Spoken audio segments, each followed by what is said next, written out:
हमारे देश में सबसे ज़्यादा सम्मान वाले जॉब्स को अगर गिना जाता है तो उसमें सबसे पहला नाम आता है एक आईएएस ऑफिसर का। आईएएस ऑफिसर इंडिया का सबसे रेप्यूटेड जॉब है, सबसे प्रेस्टिजियस जॉब है और काफ़ी सम्मान के साथ देखा जाता है। हमारे देश में आईएएस ऑफिसर को समाज उसको काफ़ी वैल्यू देती है और वो बहुत ही रुतबे वाला जॉब माना जाता है। अगर आप उन यंगस्टर्स में हैं जो आप आईएएस बनना चाहते हैं, अपने देश की सेवा करना चाहते हैं, अपने देश को सिस्टम से जुड़ना चाहते हैं और सिस्टम में रहकर सिस्टम में कुछ चेंजेस लाना चाहते हैं, अपने देश को आगे बढ़ाना चाहते हैं, तो आईएएस ऑफिसर की जॉब आपके लिए है। और अगर आपको जानना है कि आईएएस ऑफिसर बनने के लिए क्या क्या करना पड़ता है, क्या पढ़ना पड़ता है और कैसे हम उस स्टेज तक पहुंच सके, तो ये वीडियो आपके लिए है।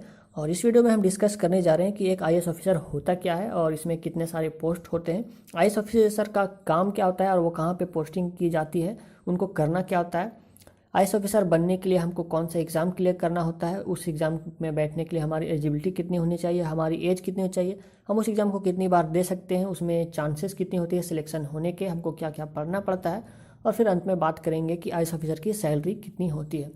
तो आप इस वीडियो में मेरे साथ बने रहिए और मैं आपको एक एक करके सारे एस्पेक्ट पर बातें करूंगा। सबसे पहले बात आते हैं कि आईएएस ऑफिसर होता क्या है। तो जब भी कोई अगर इंसान बोलता है कि वो आईएएस बनना चाहता है या आईएएस की तैयारी कर रहा है, तो कुल मिला के वो तैयारी कर रहा होता है सिविल सर्विसेज की। सिविल सर्विसेज के अंदर काफ़ी सारी चीज़ें आ जाती है, जैसे कि IAS Indian administrative service, IPS यानी इंडियन पुलिस सर्विस और आईआरएस, आईएफएस, ऐसे करके 24 सर्विसेज जो होते हैं को टोटल वो सारे आ जाती है सिविल सर्विसेज में। और इस सिविल सर्विस का एग्ज़ाम जो है यूपीएससी लेती है, यूनियन पब्लिक सर्विस कमीशन, हर साल। नेक्स्ट में अब बात आती है कि आईएएस ऑफिसर का जॉब क्या होता है और कौन से लोग आईएएस ऑफिसर जो बनते हैं उनको कौन कौन सी पोस्ट दी जाती है। तो जो भी हम देखते हैं गवर्नमेंट की जो भी मिनिस्ट्री होती है या फिर जो भी एडमिनिस्ट्रेशन होती है, उसमें जो हेड होता है वो सारे आईएएस ऑफिसर होते हैं, डीसी, डीएम या फिर सेक्रेटरी या फिर पीएम के जो सेक्रेटरी होते हैं या एसपी, डीएसपी, ये सारे आईपीएस में आते हैं। कुल मिला के ये जो सारे सिलेक्टेड होते हैं सिविल सर्विसेज एग्जाम में, वो सारे यहाँ पे पोस्ट होते हैं और देश के काम में योगदान अपना देते हैं। नेक्स्ट में हम बात करते हैं क्वालिफिकेशंस की।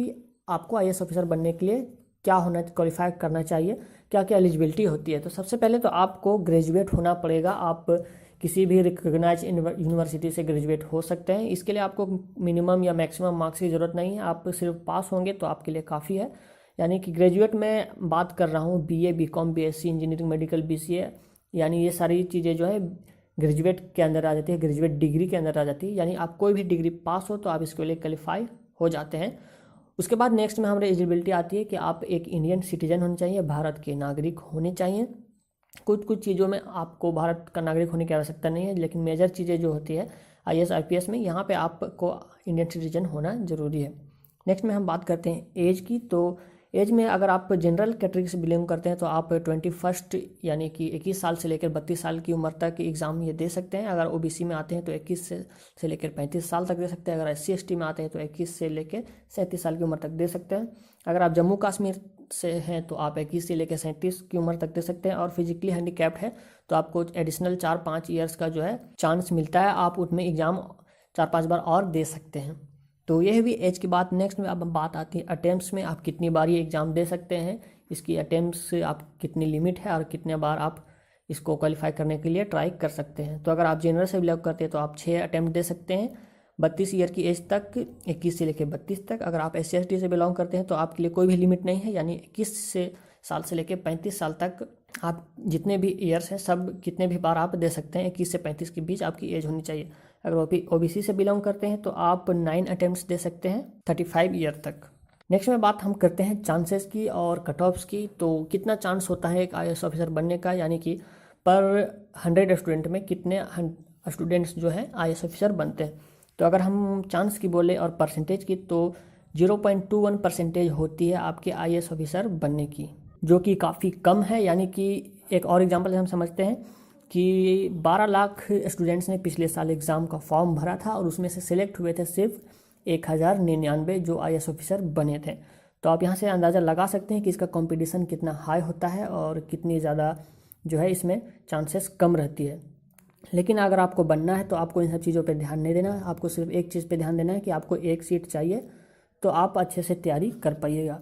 नेक्स्ट में अब बात आती है कि एग्ज़ाम पैटर्न क्या होता है और कौन सी एग्ज़ाम देनी पड़ती है। तो इसके लिए 3 स्टेज में एग्ज़ाम होती हैं। पहला है प्रिलिमिनरी एग्ज़ाम, दूसरा है मेंस एग्ज़ाम और तीसरा है इंटरव्यू। तो हम एक एक करके तीनों पे आते हैं। सबसे पहले आता है प्रीलिम्स एग्ज़ाम, जिसको CSAT के भी नाम से जाना जाता है। इसमें 2 पेपर होते हैं। पेपर 1 जिसमें कि GS पूछा जाता है, जनरल स्टडीज़, जैसे कि करंट अफेयर, GK और न्यूज़पेपर में जो आजकल की खबरें चलती रहती है वैसी। इसमें 200 मार्क्स होते हैं, 200 मार्क्स होते हैं। इसकी अवधि होती है 2 घंटे, यानी कि 2 घंटे का एग्ज़ाम होता है। 200 मार्क्स के होते हैं, 200 मार्क्स, और क्वेश्चन 100 आते हैं।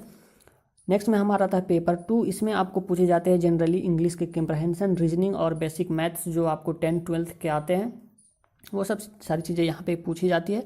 ये भी 200 मार्क्स का होता है। इसका ड्यूरेशन भी 2 घंटे का होता है और उसमें क्वेश्चन पूछे जाते हैं 80। लेकिन पेपर 2 की में ये बात होती है कि ये इसका जो मार्क्स आते हैं, पेपर 2 के जो भी मार्क्स आते हैं, वो मेरिट लिस्ट में ऐड नहीं होते हैं। ये फिर सिर्फ क्वालिफाइंग नेचर का होता है, यानी कि इसको सिर्फ आपको क्वालिफाई करना होता है। तो ये भी प्रीलिम्स का एग्ज़ाम, पेपर 1 और पेपर 2। अब नेक्स्ट में हमारा आता है मेंस। अगर आप प्रीलिम्स एग्ज़ाम में पास कर जाते हैं, आप सिलेक्टेड हो जाते हैं, तो आप नेक्स्ट स्टेज में जाते हैं जिसको बोलते हैं मेंस एग्ज़ाम। इसमें होते हैं टोटल 9 पेपर और जो टोटल मार्क्स होते हैं वो होते हैं 1750, जिसमें से एक पेपर होता है एसे का, आपको ऐसे लिखना होता है। 4 GS के पेपर होते हैं, जनरल स्टडीज़ के। 2 ऑप्शनल पेपर्स होते हैं और 2 होते हैं लैंग्वेज के पेपर। जो लैंग्वेज के पेपर 2 होते हैं वो क्वालिफाइंग नेचर के होते हैं, यानी कि वो मेरिट लिस्ट में उसका मार्क्स नहीं जुड़ता है, लेकिन आपको क्वालिफाई करना पड़ता है, यानी कि वो पास करना ही पड़ता है। प्रीलिम्स एग्जाम पास करने के बाद, मेंस एग्जाम पास करने के बाद नेक्स्ट में सबसे हार्ड जो पार्ट आता है वो है इंटरव्यू, क्योंकि इसमें भी बहुत से लोग तो ये दोनों जो है एग्ज़ाम्स पास कर लेते हैं, लेकिन इंटरव्यू में बहुत से लोग जो है सिलेक्ट नहीं हो पाते हैं।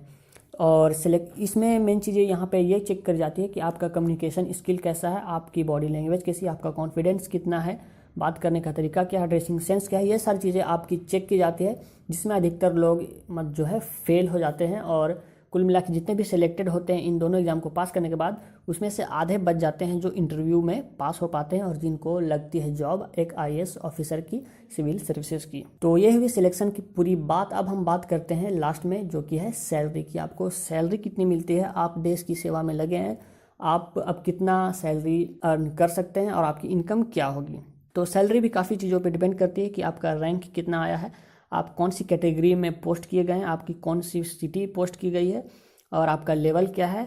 ये सारी चीज़ें डिटरमाइन करती है कि आपकी सैलरी कितनी होगी। फॉर एग्जांपल, अगर आप एक एंट्री लेवल के IAS ऑफिसर हैं जो कि अभी अभी पास आउट होके जो है आपका जॉब लगी है, तो आपको लगभग 56,000 तक की सैलरी स्टार्टिंग की होती है।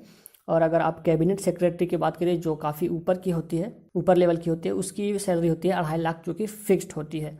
और आपकी जो प्रमोशन होती है वो हर 4-5 साल में होते रहती है, जिसके कारण आपकी सैलरी भी बढ़ती रहती है और आपका प्रमोशन होते रहता है। तो यही भी सैलरी की बात। और उसके अलावा साथ साथ आपको फ्री में इलेक्ट्रिसिटी व्हीकल, जो सरकारी गाड़ी आपको मिलती है बत्ती वाली, या फिर आपको जो घर मिलता है सरकार की तरफ से, ये सारी चीज़ें एडिशनल होती है जो अन्य किसी भी जॉब में आपको नहीं मिलती। कोई भी कॉर्पोरेट जॉब, कोई भी प्रोफेशन में ऐसी जो सुविधाएं हैं और नहीं मिलती है, ये सिर्फ एक IAS ऑफिसर को ही स्पेशली मिलती है। और जो आपको पावर मिलते हैं स्पेशल्स, वो और किसी जॉब में नहीं मिल पाती है। तो ये मेन रीज़न होता है IAS ऑफिसर बनने का, क्योंकि यहाँ पे सैलरी छोटी बात हो जाती है। मेन बात यहाँ पे रह जाती है प्राइड की, अपनी देश की सेवा करने की, सिक्योरिटी की, और ये सारी चीज़ें जो है ज़्यादा मैटर करती है सैलरी से। इसलिए लोग IAS ऑफिसर बनना पसंद करते हैं। तो उम्मीद करता हूँ ये वीडियो आपको पसंद आई होगी और आपको समझ में आई होगी कि IAS ऑफिसर बनने का सफ़र कैसा होता है, क्या क्या हमको करना पड़ता है। अगर आप भी एक IAS ऑफिसर एस्पेरेंट है, आप भी आगे चल के भविष्य में IAS ऑफिसर बनना चाहते हैं, देश की सेवा करना चाहते हैं, तो मुझे कमेंट में लिख के बताएं। मैं कमेंट में लिखने के लिए इसलिए बोल रहा हूँ कि जब भी आप आगे चल के IAS बन जाइएगा तो आप इस वीडियो में दोबारा आके अपने कमेंट को देख सकते हैं और याद कर सकते हैं कि मैंने यहाँ पे लिखा था अपने लिए कि मैं IAS ऑफिसर बनूंगा और आज मैं बन गया। मुझे कमेंट में लिख के बताएं, मुझे अच्छा लगेगा। और वीडियो को लाइक कर दीजिए, शेयर कर दीजिए अपने दोस्तों के साथ फेसबुक व्हाट्सएप ग्रुप में, ताकि उन्हें भी पता लगे आपका ड्रीम। और ऐसे ही वीडियोस देखते रहने के लिए मेरे चैनल को आप सब्सक्राइब कर सकते हैं। फिलहाल के लिए इतना ही फ्रेंड्स, मिलता हूँ अगली वीडियो में। तब तक के लिए बाय बाय, टाटा।